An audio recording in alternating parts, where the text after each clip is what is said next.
नमस्कार साथियों, स्वागत है आप सभी का राहुल इंस्पायर्स इंडिया पर। मैं हूं राहुल सिंह। जैसा कि आप सभी जानते हैं कि इंडिया और तालिबान दोनों के काफ़ी अच्छे रिलेशन हैं।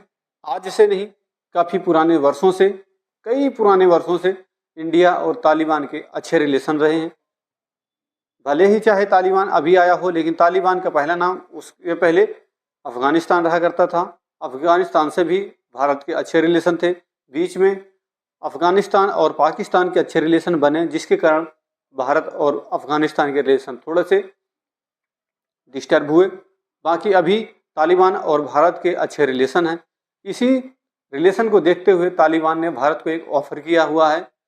ऑफ़र ये है कि तालिबान के वाणिज्य मंत्री का एक बयान सभी सोशल मीडिया प्लेटफॉर्म पर एक वायरल हो रहा है, जो कि वो वीडियो में अजीजी ने यह कहा है कि भारत का कोई भी नागरिक आकर के फ्री ऑफ कॉस्ट, किसी भी प्रकार का कोई भी टैक्स, किसी भी प्रकार का कोई भी पैसा नहीं देने की ज़रूरत है।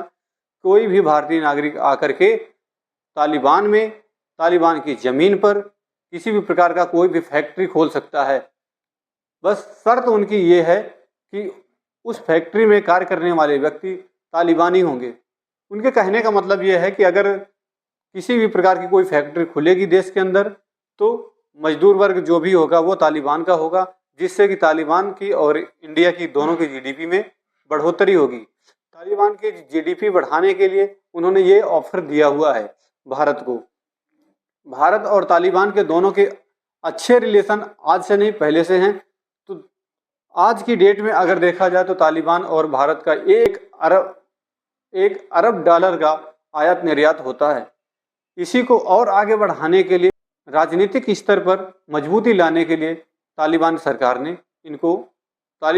ने भारत को एक ऑफर किया हुआ, फ्री ऑफ कॉस्ट जमीन ले सकते हैं, वहां रह सकते हैं। किसी भी प्रकार की कोई भी समस्या आने पर तालिबान सरकार उसकी पूर्णतः मदद करेगी। इस विशेष प्रावधान में तालिबान सरकार के द्वारा भारतीय मूल के नागरिकों को सहायता देने के लिए मंजूरी दी है। और तालिबान विदेश वाणिज्य मंत्री ने अजीजी के द्वारा भारतीय विदेश मंत्री एस जयशंकर को भी एक ट्वीट किया गया है कि आप अपने देश के किसी भी नागरिक, किसी भी प्रकार के, किसी भी व्यवसायी, किसी भी शिक्षा के स्तर पर, मजदूर वर्ग पर, शिक्षा वर्ग पर, कर्मचारी वर्ग पर या किसी भी व्यवसाय वर्ग पर अपने देश के व्यक्ति को तालिबान भेजा जाए।